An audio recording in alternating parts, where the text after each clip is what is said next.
Sobat Maestro, sesaat lagi kita akan bersama-sama mengikuti program inspirasi dalam 25 menit bersama Bapak Ronald Kumoal dari BNB, Bless and Be Blessing Consulting di Bandung. Selamat mendengarkan.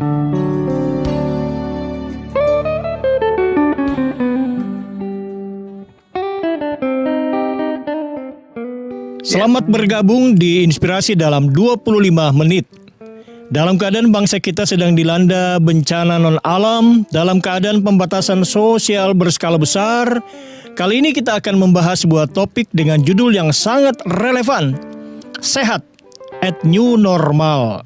Kita akan berbincang dengan narasumber yang juga sangat kompeten, seorang dokter senior, seorang dokter ahli bedah, pemerhati masalah sosial dan pendidikan, bahkan penulis beberapa buku, tentu saja dalam tema kesehatan. Dengan hormat kepada Sobat Maestro sekalian, saya perkenalkan Bapak Dr. Ruyandi Hutasoid. Apa kabar Pak Dokter?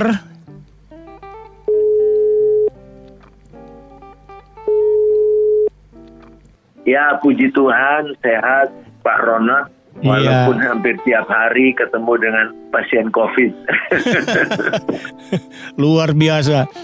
Untuk sahabat Maestro, selamat juga untuk Pak Ronald. Saya senang sekali saya bisa diberikan kesempatan untuk menyampaikan hal-hal yang berhubungan dengan kesehatan, khusus menghadapi COVID-19 yang sedang pandemi mendunia ini. Iya Pak Dokter. Nah Pak Dokter, pemberitaan media di pekan ini makin heboh ini. Padahal awalnya sudah cenderung membaik sepertinya. Tapi faktanya kok nggak demikian ya Pak Dokter ya? Apa sebenarnya yang terjadi ini Pak? Nah, karena banyak orang menganggap remeh masalah COVID ini. Apalagi kalau dia nggak sakit kan. Iya. Dia merasa, wah kemana-mana pun saya nggak apa-apa. Nah itu yang bahaya. Karena banyak orang OTG, orang tanpa gejala, dengan bebas berjalan di mana-mana. Jadi cuma satu pilihannya, harus jaga kesehatan. Jaga kesehatan, jaga diri. Walaupun teman baik, udah lama ketemu, ya apa kabar? Tetap pakai masker. Iya. Ya, kecuali makan mungkin kita nggak pakai masker ya. Baik Pak Dokter, di Jakarta dan di Bandung ada fenomena yang hampir sama. Seperti tadi kata Pak Dokter, bahwa kebanyakan yang positif COVID-19 itu merupakan OTG, orang tanpa gejala. Iya, dia nggak ada gejala COVID, nggak batuk, nggak ada. Normal, sama sekali normal. Iya. Ya. Dan bayangkan ya, seorang anak dari Amerika, ini kejadian benar nih. Iya. Sehat, semua normal, sampai ke Jakarta, cium pipi kiri, pipi kanan bapaknya, ibunya. Nggak sampai berapa hari lagi bapaknya meninggal kena COVID. Dari anaknya? Dari anaknya. Nah kayak gitu bahayanya coba. Iya Pak Dokter. Nah ini saat ini muncul klaster baru yang harus diwaspadai. Pemerintah pun mengatakan demikian, yaitu klaster perkantoran, klaster keluarga. Dan bagaimana saran Pak Dokter agar masyarakat, khususnya Sobat Maestro di Bandung maupun di mana saja yang mendengarkan secara online ini bisa mengantisipasi dengan baik dan terhindar dari hal-hal yang tidak diinginkan? Ya, yang pertama, kalau kita ada di mana-mana, khususnya di luar rumah ya, selalu memakai masker. Masker itu melindungi kita, melindungi orang lain, supaya orang jangan ketularan. Iya. Jadi jangan merasa nggak apa-apa, bukan nggak apa-apa, orang lain yang nggak kuat imunnya kena sama kita, jadi ketularan. Jadi kita membawa bencana, sumber bencana kemana-mana. Jadi tolong kita harus pakai masker untuk menghindari kuman atau virus yang dari mulut kita tuh keluar. Karena sekarang kan akhirnya diakui lah. Tadinya bilang cuma droplet, sekarang sudah disetujui airborne, artinya lewat udara. Iya, betul. Jadi kalau kita ngomong tuh keluar kumannya, karena dia ada di leher kita, di hidung kita, nomor satu. Nah, jadi kalau keluar ya dengan partikel yang kecil kemana-mana, 1 meter, 2 meter bisa tuh. Ya, apalagi kalau kita sambil batuk, wah 4 meter tuh nyambungnya. Wah. Jadi yang itu, karena itu kedua katanya hindari jarak. Ya. Nah, yang menjadi masalah kenapa cuci tangan? Karena kita seringkali nggak sadar tangan kita ini megang muka. Iya, betul. Garut-garut. Itu cuci tangan tuh maksudnya supaya kita nggak tahu kita pernah megang apa, buku lah, apalagi handphone kan yang paling banyak kumannya nih. Betul, Pak. Kita pegang, lalu kena muka kita. Kenapa? Karena kalau udah kena muka, kena dekat hidung. Kalau kena di kulit nggak apa-apa dia. Tapi kalau dekat muka, masuknya nanti port the entry-nya, sumber masuknya itu dari hidung, dari permukaan. Dekat mata, dekat hidung, semua bisa kena. Apalagi sekarang gejalanya bukan saja sesak-sesak, diare juga bisa ternyata ketahuan. Sebagai indikator ya? Iya, jadi ya macam-macam, apalagi dengan happy hypoxia. Nggak apa-apa, normal, cuma napasnya dia nggak sadar, mulai pelan, dia nggak sadar. Happy hypoxia, artinya dia nggak sadar, nafasnya itu sudah kurang oksigen. Jadi dia cuma ngantuk. Nah kalau dia ngantuk kurang oksigen, nggak sadar, makin lama makin turun, meninggal tanpa ada gejala-gejala sebelumnya. Pelan-pelan napasnya berkurang-kurang. Nah kalau oksigennya kurang, ya ngaco orang udah. Iya. Dan kalau ngaco, dia nggak tahu bahwa dia lagi terserang. Happy hypoxia, betul-betul bahaya. Happy hypoxia itu istilah medisnya ya Pak ya? Ya istilah baru sebenarnya. Iya. Kita juga baru dengar terakhir ini, sebelumnya nggak pernah ada. Jadi COVID ini memberikan berbagai macam gejala keunikan. Yang kadang-kadang ini penyakit baru lagi. Kalau kita dengar di televisi kemarin, di CNN, itu dokter tadinya masih muda, masih bisa nanya kiri kanan, senior. Sekarang semua udah kecapean, ditanya udah nggak jawab lagi. Wow. Baiklah Pak Dokter, ini kalau udah capek, daya tahan kita rendah, turun imun ya? kita nurun. Dokter juga udah kecapean semuanya. Bayangin ya, kita di rumah sakit kita, di rumah sakit UKI, kita kan menerima COVID. Iya. Karena kita pikir semua rumah sakit mestinya menolong, karena udah penuh nih. Iya. Nah waktu saya bawa saudara saya ke rumah sakit kita, itu pun di emergency isolasi udah penuh. Nah itu untung lah, karena mereka bilang, tahu di isolasi dulu ya saudaranya. Saya bilang, ya boleh. Kenapa? Besok ada 7 yang akan keluar. Begitu besoknya saya datang, keluarga saya yang masuk, saya tanya, wah kosong udah sekarang. Siapa bilang kosong? 7 keluar, 7 masuk. Yang ngantri banyak katanya. Ya ampun. Nah Pak Dokter, ini kalau di luar rumah oke lah, kita bisa sudah banyak protokolnya. Tapi kalau dalam rumah sendiri gimana Pak Dokter dengan keluarga masing-masing?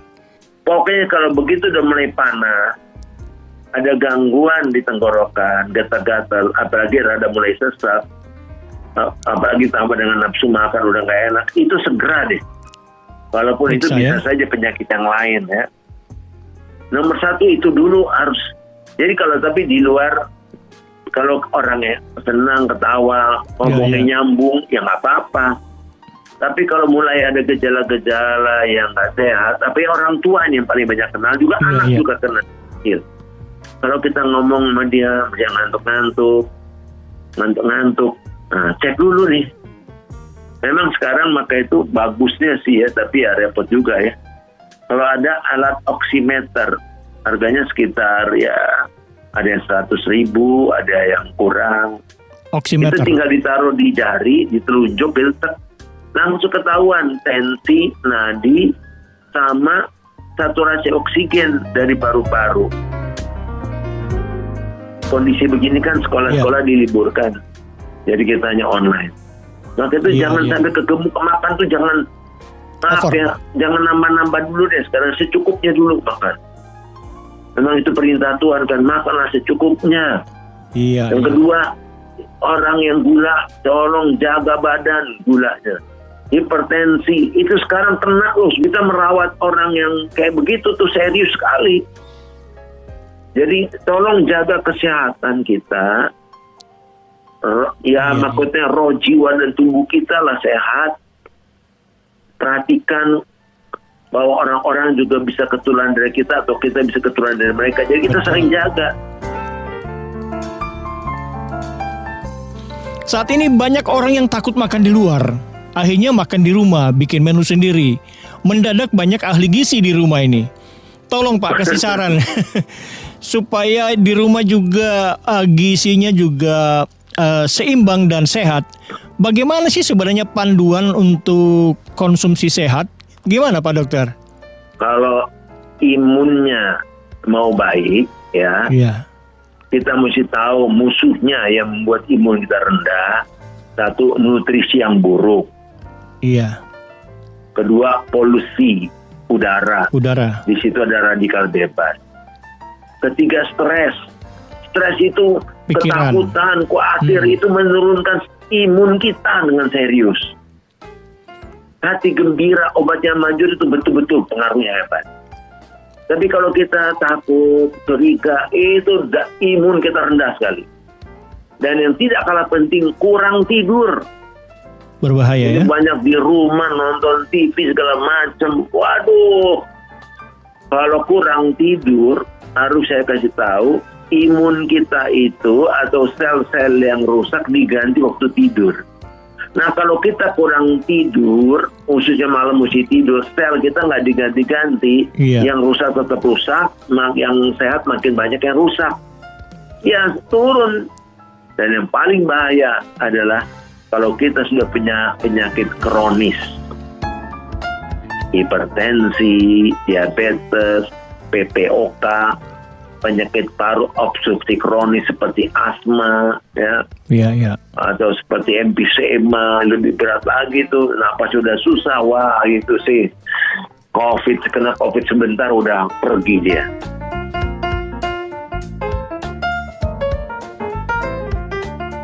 Nah kalau makanan ya yang bagus tuh, yang nomor satu, coba makanan tuh hindari yang menurunkan daya tahan. Yaitu makanan yang digoreng atau berminyak. Ya maka itu kalau di handphone saya tulis crab ya. Iya betul. Crab, C-nya itu ya karbonat, yaitu soda itu sangat rendah pH-nya. pH itu kan potensial hidrogen. Iya. Jadi kalau pH rendah ya, itu pasti otomatis ya, yang namanya pH rendah itu membuat sel dan tubuh jadi rusak dan mengalami penuaan dini. Kanker pun gampang bertumbuh kalau sel badan kita asam. Kedua, media yang baik untuk berkembangnya bakteri dan kuman. Yang ketiga, antibodi kita menurun. Ya. Nah, apa aja yang bikin itu makanan minumannya? Kopi. Nah, itu bikin turun itu. Ya. Apalagi tambah susu lagi. Lebih menurun lagi nanti. Jadi harusnya kopi baiknya gembira, apa nih? pakai soda gembira lagi. Pakai soda, lebih lengkap. Lebih lengkap turunnya. Alkohol. Ya, roti putih itu yang diproses. Daging, keju, pasta termasuk yang pH-nya acid. Ya. Jadi memang yang kita makan ya kurang baik. Ya. Kalau mau ikan laut itu bakat ya, itunya bagus, namanya proteinnya. Nah, anjuran saya selain memang yang gorengan dihindari, yang barusan juga saya sebut tadi, minuman-minuman yang nggak sehat ya, tapi yang banyak kan diminum itu bikin asam. Aduh, kalau saya nerangin tentang pengaruh kafein itu banyak sekali, nggak cukup waktunya. Iya.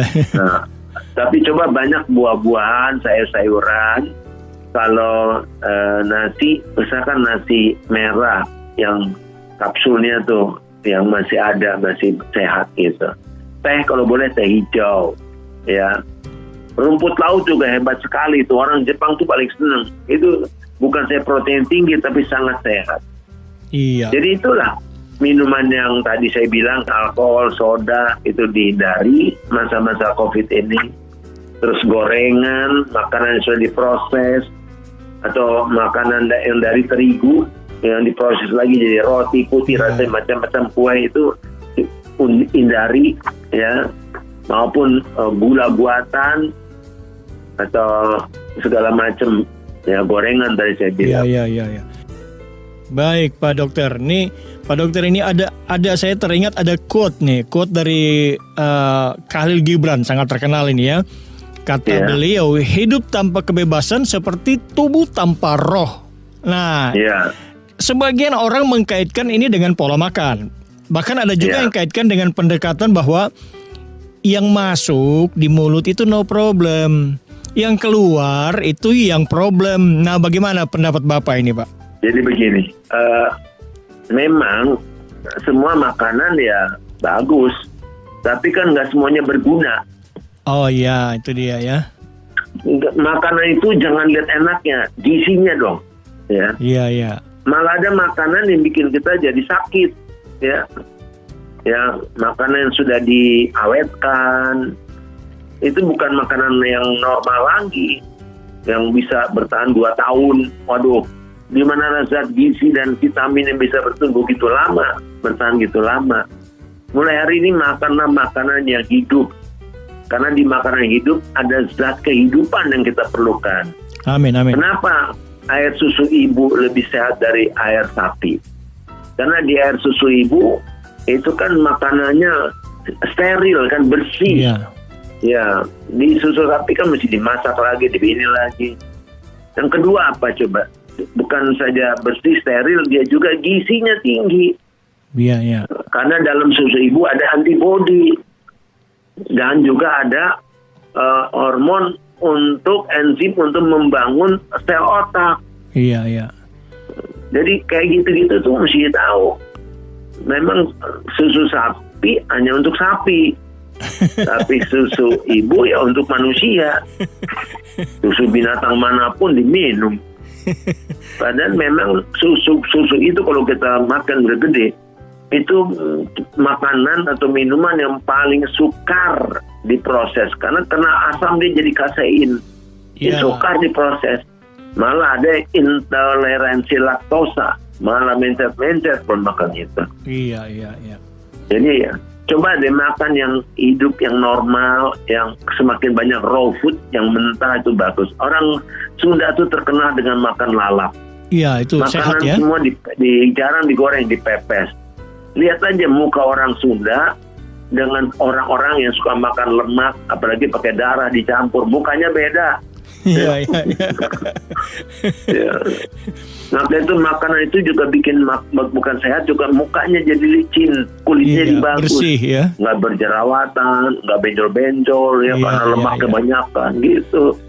Nah, Pak Dokter, ini di dalam masyarakat kita, bahkan di dalam rumah tangga, dalam keluarga kita masing-masing kan ada macam-macam generasi, macam-macam klasifikasi generasi. Ada yang generasi yang mature sudah sangat senior, ada baby boomer, ada gen X, gen Y, sekarang milenial.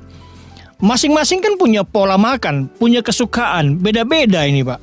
Bagaimana saran Pak Dokter supaya di keluarga masing-masing tidak ribut soal begini? Terutama supaya memang kita mengarah ke makanan yang sehat aja lah. Ya, saya menganjurkan mesti berani memberikan contoh makanan yang sehat. Iya. Dulu Jepang itu makan nasi putih itu mendekati 150 kilo per orang per tahun. Dengan berat kurang lebih 60 kilo. Sekarang mereka makan nasi cuma 60 kilo per tahun. Indonesia masih berapa? 130 kilo. Jadi kita ini kebanyakan makan nasi putih. Kebanyakan.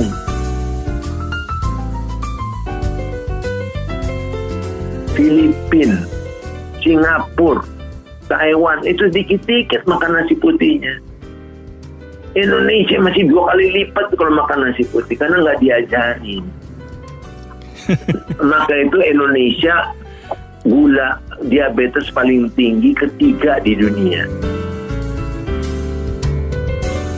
Seperti di Perancis, anak-anak kecil itu sudah diatur makanannya harus organik kalau ke sekolah. Dicek. Dulu di California banyak tawuran. Lalu waktu Arnold Schwarzenegger menjadi gubernur di California, dia bilang makanan yang begini-begini hilangkan.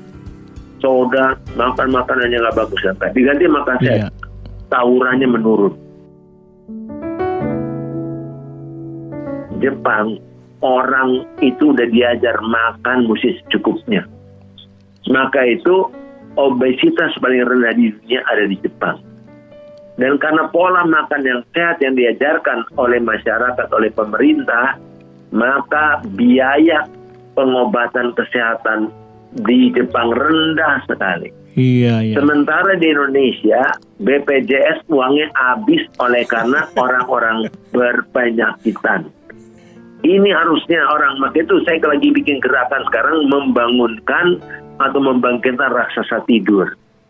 Siapa raksasa tidur? Orang-orang tua yang nggak tahu dia punya destiny, dia punya tujuan hidup. Dia pikir udah tua, udah pensiun, ya udah happy tunggu mati. Padahal Tuhan katakan kita harus mengerjakan yang Tuhan mau, baru kita boleh mati dengan damai. Amin. Maka itu yang mati tugasnya belum selesai, Tuhan bilang bodoh, mengapa engkau mau mati sebelum waktumu? Jadi marilah kita menyadari hidup ini bukan sekedar asal hidup. Hidup punya tujuan yang harus kita sampaikan.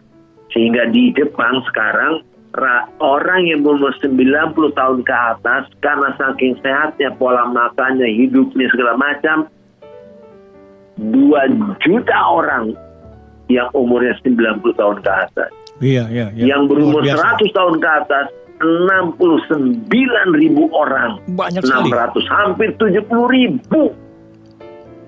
Marilah kita ajarkan seluruh generasi ini supaya mereka tahu makanan sehat yang bisa bikin mereka produktif, sehat sampai akhir hidup mereka sehat. Saya punya moto, jangan mati karena sakit, karena Tuhan mau kita sehat. Jangan mati karena celaka, karena rancangan Tuhan rancangan damai sejahtera, bukan kecelakaan. Jangan mati karena putus asa dan bunuh diri. Matilah karena tugas kita sudah selesai. Amin. Iya Pak Dokter, ini bincang-bincang dengan Pak Dokter ini inspiratif sekali dan bisa panjang ya. Tapi karena waktu juga. Nah Pak Dokter, ini yang terakhir. Silakan sampaikan inspiratif closing statement buat Sobat Maestro dimanapun berada. Ya, 1, untuk sehat, makanlah secukupnya dan makanlah makanan yang bervariatif. Kalau boleh, makan satu hari 7 warna sayur dan 5 warna buah. Ganti-gantian artinya gitu. Karena di tiap warna itu ada antioksidan yang beda-beda. Yang kedua, makan yang secukupnya. Berikut, minum yang cukup. Apalagi sama COVID, minumlah air hangat. Minum air hangat pagi-pagi, badan tuh keringat, kerongkongan tuh hangat. Hindari air es. Yang berikutnya lagi, olahraga setidaknya 3 kali seminggu. Olahraga seminggu sekali nggak ada gunanya, nggak ada pengaruhnya. 3 kali seminggu. Yang berikutnya adalah tidur jangan di atas jam 11. Supaya kita tidur nyenyak, sehat. Tidur tuh bukannya asal tidur mesti nyenyak, deep sleep. Nanti kita bangun lagi dengan sehat, bekerja dengan aktif. Ya, hati gembira, jangan banyak musuh, ampuni. Jangan target kegedean, cukupkan dirimu dengan apa yang ada padamu. Ya, maka hidup kita akan tenang, berdamai dengan semua orang, ampuni semua orang. Maka kita akan panjang umur dalam keadaan sehat dan efektif, hidupnya berguna bagi Tuhan dan juga bagi masyarakat bangsa negara. Amin. Terima kasih. Pak Ruyandi, terima kasih banyak ya. Terima kasih banyak Ya. sudah bergabung, sudah bisa sharing information, sharing kebaikan di acara ini. Ya, makasih Pak Ronald. Sukses selalu Pak Ronald. God bless. Amin, amin. Demikian bincang-bincang inspiratif dengan Bapak Dr. Ruyandi Hutesoid. Selamat membangun budaya hidup sehat di keluarga masing-masing, di lingkungan kerja masing-masing. Semoga percakapan ini menjadi inspirasi untuk hidup yang lebih berguna dan bermakna. Apabila Sobat Maestro ingin mendapatkan penjelasan lebih lanjut, silakan menghubungi kami melalui Radio Maestro 92.5 FM di Bandung. Salam sehat, terus menjadi inspirasi, walaupun kita dalam keadaan seperti saat ini. Saya Ronald Kumowal di Bandung.